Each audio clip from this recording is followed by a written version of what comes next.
आपके अपने YouTube channel राजभाषा हिंदी मंत्रा पर आप सभी का बहुत बहुत स्वागत है। आशा करती हूँ बहुत ही अच्छे होंगे, खुश होंगे और बहुत अच्छे से अपनी पढ़ाई कर रहे होंगे।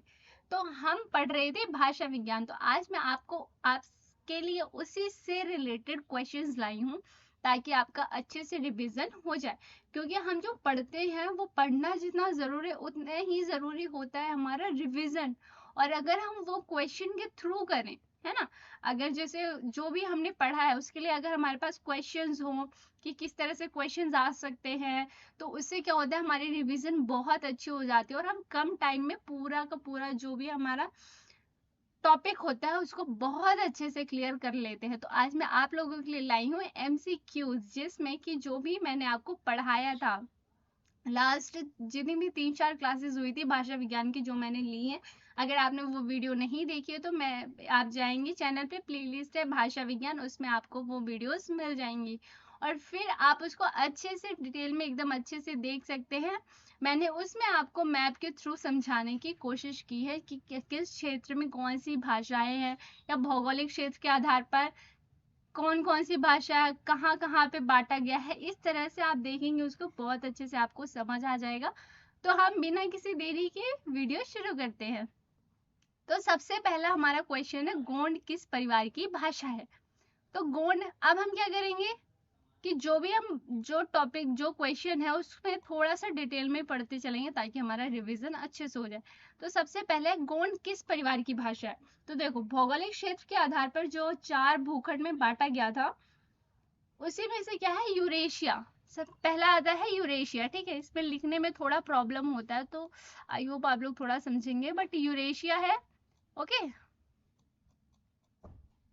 और यूरेशिया के अंदर क्या आता है, हमारा भौगोलिक क्षेत्र। ठीक है, मैं ऐसे बस पहला वाला वर्ड लिख देती हूँ, ठीक है, पहला अक्षर, ताकि आप लोग बस समझ जाए। ठीक है, भौगोलिक क्षेत्र, और भौगोलिक क्षेत्र के अंदर क्या ही हमारा एक यूरेशिया के अंदर आता है भौगोलिक क्षेत्र, फिर आता है हमारा द्रविड़। द्रविड़, ठीक है। तो हमारे ये गोंड भाषा किस परिवार की है, तो ये हमारे द्रविड़ की है। द्रविड़ के अंदर क्या आता है, हमारा गोंड परिवार आता है।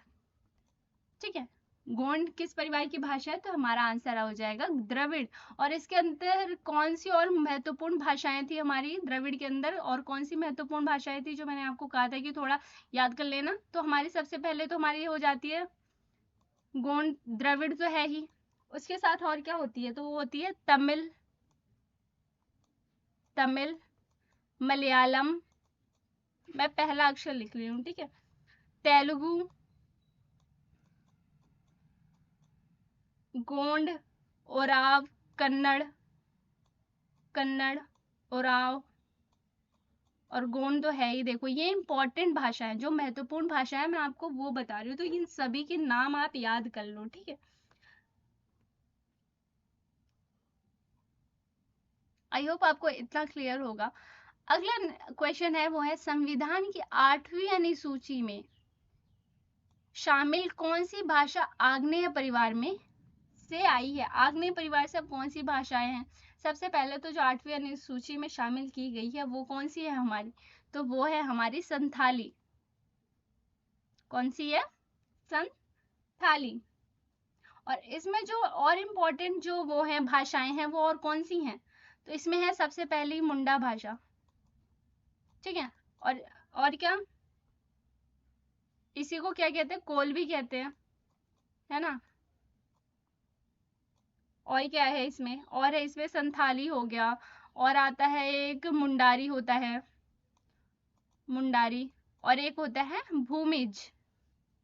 ठीक है, क्या होता है, भूमिज। पर इनमें ये सारी कौन सी, ये आग्नेय परिवार की भाषा मैंने बताई। और इसमें जो 8वीं अनुसूची, अब देखो आपको ये याद रखना है कि कौन से भाषा परिवार की जो भाषा है वो 8वीं अनुसूची में शामिल है, और उसमें ऑप्शन दे देंगे आग्नेय परिवार, द्रविड़ परिवार, सामी हामी, यूराल अल्ताई, इस तरह से क्वेश्चन आ जाएंगे। तो आपको इसमें क्या लगाना है, आग्नेय परिवार। ठीक है, आई होप इतना क्लियर होगा। आगे है, किस देश की साहित्यिक भाषा को कवि कहा जाता है। अब ये देखो, ये भी मैंने आपको बताया था कि कौन सी साहित्यिक भाषा को कवि कहा जाता है, किसको कहा जाता है, तो वो है हमारी जावा। किसको कहा जाता है, जावा। अब इसके बारे में थोड़ा सा देख ले तो देखो ये कौन से भारोपीय भाषा परिवार, मतलब सॉरी, कौन से उसकी कौन से परिवार की भाषा है, तो ये है हमारे मलय पॉलिनेशियन। मलय पॉलिनेशियन की, जो हमारी यूरेशिया के अंदर ही आती है ये, उसमें क्या है, मलय पॉलिनेशियन परिवार। और इसमें क्या है, इसमें कौन कौन सी भाषाएं आ जाती हैं, एक आ जाती है मलय खुद, और एक आ जाती है इसमें इंडोनेशियन, और एक आ जाएगी जावा। इसमें मेन सबसे इंपॉर्टेंट क्वेश्चन यही है, जावा को ही कवि कहा जाता है, ये चीज आप थोड़ा ध्यान में दे ले। ओके, सॉरी, आगे बढ़ते हैं। आगे है हमारा भारोपीय भाषा परिवार के अन्य नाम क्या है। देखो मैंने आपको बहुत अच्छे से बताया था कि भारोपीय भाषा परिवार के और कौन कौन से नाम है। तो सबसे पहले आता है इंडो जर्मनिक, इंडो केल्टिक और आर्य भाषा, ये तीनों ही इसके नाम है। तो इसमें आंसर क्या आ जाएगा, उपरोक्त सभी। ठीक है, आगे है निम्नलिखित में कौन सा भाषा वर्ग सतम समूह में नहीं आता। अब सतम समूह में कौन से हैं और कौन से केतुम में है, ये आपको पता होना चाहिए। तो सतम के अंदर कौन सा, देखो इतालवी, अवेस्ता, संस्कृत, रूसी, इनमें से क्या नहीं आता है। तो इसमें जो है ये नहीं आता, क्या नहीं आता, इतालवी नहीं आता। ठीक है, क्या नहीं आता, इतालवी। इतालवी, इतालवी किस में आता है, ये आता है हमारा, देखो ये है केतुम की कौन सी शाखा से आता है, ये केतुम से है, और इसकी शाखा कौन सी है, तो ये है लैटिन का है। ये केतुम के अंदर है ना बहुत सारी शाखाएं, तो ये है लैटिन का। ओके, लैटिन का है, इतना थोड़ा सा ध्यान में रखना। आगे है अंग्रेजी किस समूह की भाषा है। अंग्रेजी किस समूह की भाषा है, जो हमारे जो भारत ईरानी के ये जो है भारोपीय परिवार, इसमें जो केतुम है और सतम है, तो इनमें जो अंग्रेजी है वो किस भाषा की है। तो अंग्रेजी किसकी है, तो ये है हमारी केतुम। और केतुम की कौन सी शाखा से, तो ये केतुम के आती है जर्मनिक से आती है। कहाँ से आती है, जर्मनिक। देखो केतुम की जो शाखाएं थी वो कौन कौन सी थी, एक बार रिवाइज कर लो। जो केतुम की भाषाएं थी मैं बोल देती हूँ, ठीक है। एक थी केल्टिक, और एक थी कौन सी थी, जर्मनिक हो गई हमारी, जो जिसके अंदर आ जाती है हमारी अंग्रेजी, है ना। और क्या थी, एक थी ग्रीक, एक थी तोखारी, और एक कौन सी थी, लैटिन। ठीक है, लैटिन के अंदर क्या आता है हमारा, इतालवी आ जाता है। और केतुम के अंदर हमारी क्या आ जाती है, जर्मनिक। केतुम में क्या होता है कि जर्मनिक की एक शाखा, और जर्मनिक के अंदर कौन सी भाषा है, तो वह है अंग्रेजी हो गई, जर्मन हो गई। ये सारी किसके अंदर है, इसके अंदर है। ठीक है, आई होप इतना क्लियर होगा। आपने अगर वीडियो नहीं देखी है भाषा विज्ञान की, जिसमें मैंने आपको ये सारी चीजें डिटेल में पढ़ाया, तो प्लीज वीडियो को जाके देखिए। ठीक है, जिससे आपका कॉन्सेप्ट क्लियर है, क्योंकि बहुत बेसिक क्वेश्चंस हैं और आप बहुत इजीली कर लेंगे अगर आपने वीडियो देखी होगी। ठीक है, आगे अब देखो कोल भाषा किस परिवार से संबंधित है। तो कोल भाषा अभी मैंने बताया था, कोल भाषा किसको क्या क्या कहा जाता था, कोल भाषा। तो कोल भाषा हमारी जो ऑस्ट्रो एशियाटिक परिवार था, या फिर जिसको हम आग्नेय परिवार भी कहते हैं। ऑस्ट्रो एशियाटिक को क्या कहते हैं, आग्नेय परिवार भी कहते हैं, है ना, जहां से हमारी मुंडा भाषा आती है उसको आग्नेय परिवार भी कहते हैं। तो ये हमारी कोल भाषा यहीं से संबंधित है। डच निम्नलिखित में से किस शाखा की भाषा है। अब देखो डच किस शाखा की भाषा है, तो ये आती है हमारी जर्मन। ठीक है, जो हमारी केतुम शाखा है भारोपीय परिवार की, जो देखो मैं भारोपीय लिख रही थी, और भारोपीय के अंदर आता है दो, केतुम सतम। तो ये हमारे केतुम, केतुम से निकलती है, केतुम से आती है क्या, जर्मनिक। केतुम से आती है हमारी जर्मनिक, और जर्मनिक के अंदर भाषा है हमारी डच। और जर्मनी के अंदर कौन कौन सी भाषा है देख लो एक बार, स्वीडिश है, सॉरी ये क्या हो गया, स्वीडिश है हमारी, फिर आती है हमारी इंग्लिश आ जाती है, अंग्रेजी। ठीक है, जर्मन आ जाती है हमारी। ओके, आगे क्या आती है हमारी, डच आ जाती है। ठीक है, आगे क्या है, हमारी फ्रांसीसी निम्नलिखित में से किस शाखा की भाषा है? तो हमारी फ्रांसीसी कौन सी शाखा की भाषा है? तो ये है हमारी लैटिन। ठीक है, कहाँ की है ये? लैटिन की है। आगे क्या है हमारा, अंग्रेजी निम्नलिखित में से किस शाखा की भाषा है? अभी मैं आपको ऑलरेडी इतनी बार बता चुकी हूँ कि अंग्रेजी हमारी जो केतुम से निकलती है, जर्मनिक से ही हमारी जर्मनिक भाषा के अंदर आती है हमारी अंग्रेजी। डच, स्वीडिश, जर्मनी सारी क्या है इसके अंतर्गत आती हैं। ओके। पुर्तगाली निम्नलिखित में से किस शाखा की भाषा है? पुर्तगाली किसकी है? तो ये है लैटिन। ये भी किसकी शाखा है? ये भी है केतुम का। ये केतुम भाषा परिवार का है। ठीक है, केतुम के अंदर ही क्या आता है? लैटिन। और लैटिन में क्या आता है? पुर्तगाली आता है। ठीक है, और लैटिन में और कौन सी इंपॉर्टेंट है? इतालवी है, रोमानियन है, फ्रांसीसी है, ठीक है, स्पेनिश है, फ्रेंच है। ये सारी किस में आती हैं? तो ये आती है लैटिन के अंदर। ओके। आर्य भाषा परिवार की भाषा नहीं है। अब देखो इसमें आर्य भाषा परिवार की भाषा कौन सी नहीं? अंग्रेजी, लैटिन, उर्दू, अरबी। देखो अंग्रेजी किसकी? केतुम के अंदर आती है, और केतुम क्या है? एक भारोपी आर्य भाषा है। के तो हम अंग्रेजी को लेंगे आर्य भाषा के अंदर। क्यों? क्योंकि केतुम के अंदर आता है। अब लैटिन क्या है? ये भी केतुम के अंदर आता है ना। उर्दू हमारी आर्य भाषा है ही। अरबी क्या है? ये हमारी आर्य भाषा नहीं है। क्यों? अरबी हमारी कौन सी भाषा है? तो अरबी हमारी जो आती है सामी हामी परिवार। अरबी क्या है? सामी हामी परिवार की भाषा है। मैं अभी आपको एक क्लियर करूंगी कि अरबी, तुर्की, फारसी, इसमें जो आप कंफ्यूज होते हैं ना कि कौन सी आर्य भाषा है कौन सी नहीं, इसको मैं आपको अभी क्लियर कर दूंगी। सबसे पहले हम ये चीज देख लेते हैं। देखो हमारा जो ये अरबी है वो क्या है? सामी हामी के अंदर आता है, इसलिए हमारी क्या है? ये आर्य भाषा नहीं होगी। ओके। अंग्रेजी है, लैटिन है, और ये हमारी कौन सी शाखा के अंदर आती है? तो ये हमारी आती है केतुम के अंदर। ठीक है, और ये हमारी उर्दू है, ये तो आर्य भाषा है ही, नो डाउट। आगे आर्य भाषा परिवार की भाषा नहीं है। अब देखो अंग्रेजी, बांग्ला, असमिया, तमिल, इसमें से कौन सी नहीं है? आर्य भाषा के अंदर कौन सी नहीं आती? अंग्रेजी है, अभी बताया केतुम के अंदर आती है ये। बांग्ला है, बांग्ला किसके अंदर आती है? बांग्ला है हमारी। असमिया है। तमिल क्यों नहीं है?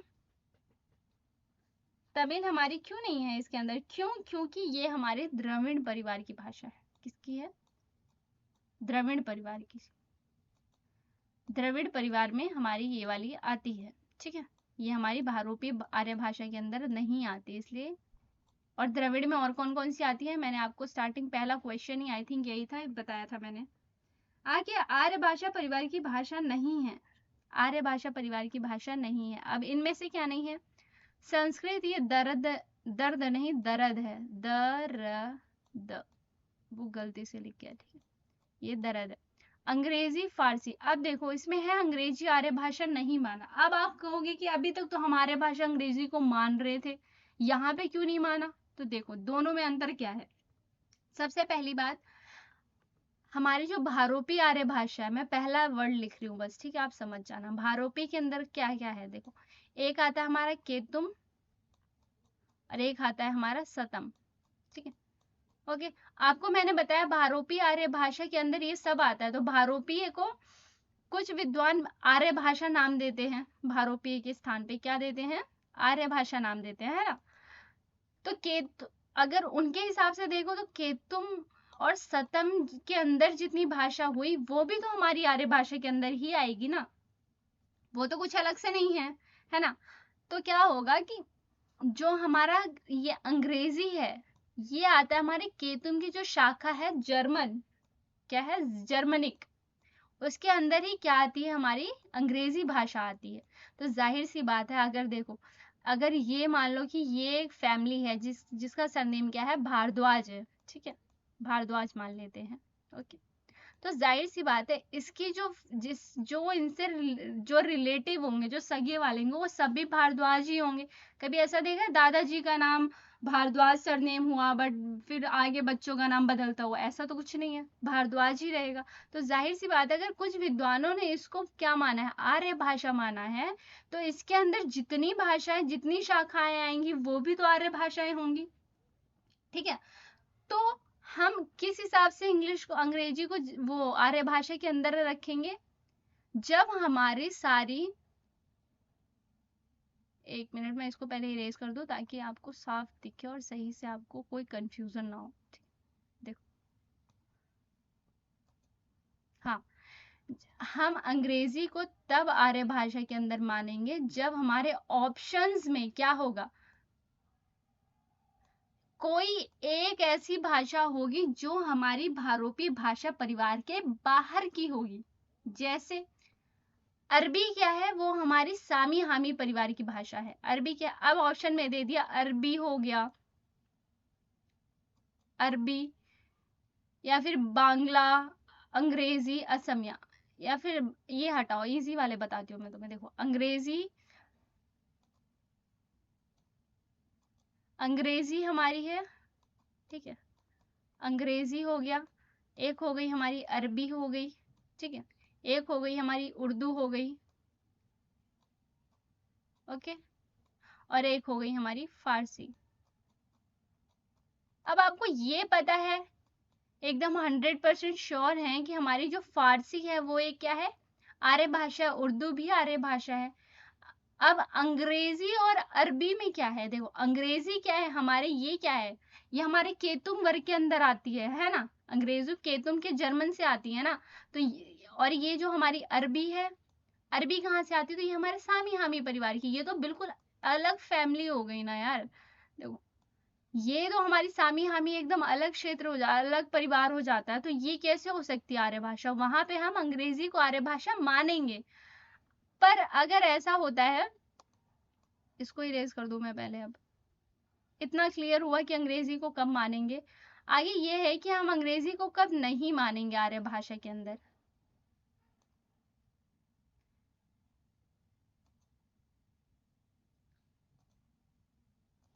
अब देखो, अब क्या इसमें हमने इसलिए नहीं माना है, क्यों? क्योंकि देखो संस्कृत तो सीधी हमारी क्या है, आर्य भाषा के अंदर आती है। दर्द को भी माना है जॉर्ज ग्रियर्सन ने, सीधा आर्य भाषा, ये तो है ही। अब फारसी भी है, फारसी कहाँ से निकलती है हमारी, जो फारसी है वो ऐसे निकलती है ना, जैसे आर्य भाषा है हमारी, आर्य भाषा परिवार है। इसको मैं बताती हूँ आपको, उर्दू, हिंदी, फारसी कैसे निकलती है। आर्य भाषा है, इसके अंदर से तीन है हमारी, क्या क्या है, ये भारतीय आर्य भाषा, आर्य के अंदर ही भारतीय आर्य भाषा एक अलग से होती है। फिर क्या आती है हमारी, दरद आती है, ठीक है। फिर क्या आता है हमारा, ईरानी आता है। क्या आता है, ईरानी। लिखने में थोड़ा दिक्कत है बट मैं बोल रही हूँ तो आई होप आपको इतना तो समझ आ ही रहा होगा। अब क्या है हमारे, ये जो था भारतीय आर्य भाषा, इसको अभी छोड़ देते हैं, दरद से देखते हैं। दरद तो है ही, इसके बाद क्या है हमारी जो ईरानी है, इसमें से कौन सी भाषा निकलती है, तो ईरानी से ही हमारा क्या है, ईरानी ही क्या है, फारसी हो जाएगी हमारी, क्या हो जाएगी, फारसी। यहीं से क्या हो जाता है हमारा, फारसी, ठीक है। ईरानी से क्या होता है, फारसी हो जाता है।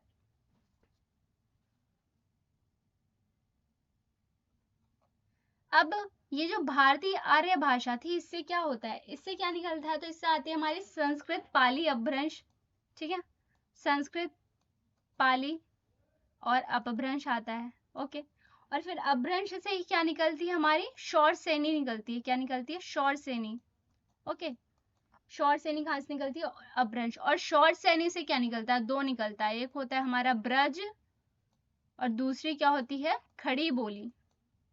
ब्रज होता है और ये खड़ी बोली, ठीक है, इतना क्लियर। और ब्रज में ही क्या आता है, ब्रज से क्या आती है हमारी, उर्दू निकलती है, क्या है, ब्रज से क्या है, उर्दू है हमारा। और खड़ी बोली जो थी उसी से क्या है, हिंदी है, ठीक है। तो इससे क्या पता चला, देखो हमारी क्या होगी, अब मैं दूसरा कलर ले लेती हूँ ताकि आपको थोड़ा समझ आए। एक मिनट, हाँ। तो फारसी क्या हो गई हमारी, भारतीय आर्य भाषा हो गई, ठीक है, इतना समझ आया। उर्दू भी हो गई और हिंदी भी हो गई, ओके। क्यों? क्योंकि सबसे पहले आर्य भाषा है, इसके 3 शाखा है, एक भारतीय आर्य भाषा, एक दरद और एक ईरानी, और ईरानी से ही क्या होता है, फारसी। ईरानी ही क्या है, फारसी। फिर भारतीय आर्य भाषा से हमारी क्या निकलती है, संस्कृत, पाली और अपभ्रंश, और अपभ्रंश से निकलती है हमारी शौर सैनी, और शौर सैनी के ही 2 हैं, क्या है, ब्रज है और एक खड़ी बोली, और ब्रज से निकलती है हमारी उर्दू, सॉरी, ब्रज से क्या निकलता है हमारा उर्दू, और खड़ी बोली से क्या होता है हमारा हिंदी। आई होप इतना क्लियर हो गया होगा, ठीक है।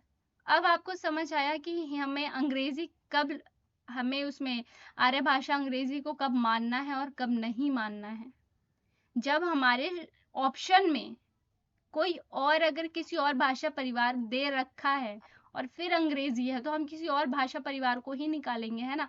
सामी हामी क्षेत्र का अगर दे रखा है, या फिर जो हमारा आग्नेय परिवार का कोई भाषा दे रखा है, तो हम उस परिवार को आर्य भाषा नहीं मानेंगे और हम अंग्रेजी को मान लेंगे। बट अगर हमारे भौगोलिक क्षेत्र, जो ये हमारा भारोपीय है, भारोपीय परिवार से ही अगर उर्दू, हिंदी, फारसी, अंग्रेजी है, तो हम अंग्रेजी को आर्य भाषा नहीं मानेंगे, ठीक है। अब आगे क्या है, अगला क्वेश्चन क्या है, अगला है हमारा शौरसैनी अपभ्रंश को कहा जाता है, शौरसैनी अपभ्रंश को और क्या कहा जाता है, तो इसको कहा जाता है मध्यवर्ती, ठीक है। क्या कहा जाता है, मध्यवर्ती। अब वैदिक संस्कृत में स्वर ध्वनियों की संख्या कितनी थी, सर्वसहमति से वैदिक जो हमारा संस्कृत था, वैदिक संस्कृत, उसमें टोटल जो थी वो कितनी थी, वो थी 13। कितने स्वर थे, 13 थे। कौन कौन से थे, अ, छोटा अ, बड़ा आ, ई, दोनों ई थी, लघु दीर्घ दोनों, ओ भी दोनों थे। इसमें एक्स्ट्रा क्या था, एक्स्ट्रा जो था वो ये देखो, ये कि ये वाला ऋषि था, लघु वाला, और दीर्घ वाला भी ऋषि माना है, ऐसे करके होता है ना, ऐसे करके, ये दीर्घ वाला, ठीक है, और री को माना है, ल, और ये, है ना, ये क्या है, ये एक्स्ट्रा थे, ठीक है। ये तीनों याद रखना कि इन तीनों को वैदिक संस्कृत के अंदर क्या है, इंक्लूड किया गया है, ओके। और इन सबको मिला के कितने हमारे स्वर हो जाते हैं, हमारे हो गए टोटल 13। अब ये लौकिक संस्कृत की समय सीमा कितनी मानी गई है, तो वो मानी है हमारी 800 ईसा पूर्व से 500 ईसा पूर्व। असत्य कथन चुनिए, अब इनमें से असत्य क्या है, वैदिक मानकीकृत भाषा थी, लौकिक मानकीकृत भाषा थी, वैदिक अपेक्षाकृत कठिन भाषा थी, कोई नहीं। देखो इसमें गलत क्या है, सबसे पहले हम ये देख लेते हैं कि सही क्या क्या है। लौकिक मानकीकृत थी, मैंने आपको बताया था कि जो हमारा लौकिक संस्कृत है वो आसान क्यों थी, क्योंकि उसका मानकीकरण हुआ था, क्या हुआ था, मानकीकरण हुआ था। तो ये तो सही है कि इसकी ये मानकीकृत भाषा थी। वैदिकी, वैदिकी नहीं, वैदिक अपेक्षाकृत कठिन भाषा थी, ये भी बिल्कुल सही है। जो हमारा वैदिक संस्कृत था वो क्या था, वो तो कठिन था ना, लौकिक थोड़ा सा आसान था उससे, तो ये भी सही है। असत्य इसमें गलत क्या है कि वैदिक मानकीकृत थी, मैंने अभी बताया कि हमारी जो वैदिक संस्कृत है वो क्या था, मानकीकरण उसका नहीं हुआ था, तो ये आंसर हमारा सही कैसे हो सकता है, तो ये क्या है, रॉन्ग है, हमें असत्य बताना है, तो फर्स्ट करेक्ट, ठीक है। नेक्स्ट है, प्राकृत को संस्कृत से पहले मानने वाले विद्वान कौन है, तो वो है हमारे नामी साधु। संस्कृत से पहले प्राकृत को किसने माना है, तो वो है हमारे नामी साधु, ठीक है। वर्रुचि ने प्राकृत के कितने भेद माने हैं, 4। वर्रुचि ने कितने माने हैं प्राकृत के भेद, 4। और भरत मुनि ने प्राकृत के मुख्यतः कितने भेद किए हैं, तो 7 किए हैं। दोनों के उस पे याद कर लेना कि वर्रुचि ने कितने माने हैं, और भारत नहीं, ये भरत है, ठीक है। भरत मुनि ने कितने माने हैं। आगे है, किस विद्वान ने अवहट को अपभ्रंश और आधुनिक भारतीय आर्य भाषाओं के बीच की कड़ी कहा, ये क्वेश्चन बहुत इंपॉर्टेंट है, तो इसका आंसर है सुनीति, ये टी नहीं टी है, सॉरी टी नहीं टी है, सुनीति होता है, सुनीति कुमार चटर्जी। भोलानाथ तिवारी के अनुसार पंजाबी किस अपभ्रंश से विकसित हुई है, तो अब देखो, अब पंजाबी किससे आई है, तो वो है हमारी टक से, टक से क्या निकलती है, पंजाबी, ओके। अवहट शब्द का प्रथम प्रयोग किसने किया है, तो अवहट शब्द का जो सबसे पहला प्रयोग किया है वो किया है ज्योतिरीश्वर ठाकुर ने। So guys that's it for today. I hope आपको वीडियो अच्छी लगी है और क्वेश्चंस आपको अच्छे लगे, अच्छे से आपकी रिवीजन हो गई है। प्लीज़ अगर आपने वो वीडियो नहीं देखी है भाषा विज्ञान के कंटेंट की, तो प्लीज़ आप जाके देखिए ताकि आपका बेसिक क्लियर हो जाए। और अगर वीडियो आपको थोड़ी सी भी हेल्पफुल लगी हो तो प्लीज़ वीडियो को लाइक कीजिए, शेयर कीजिए और चैनल को सब्सक्राइब कर लीजिए। Thank you so much for watching. Bye bye.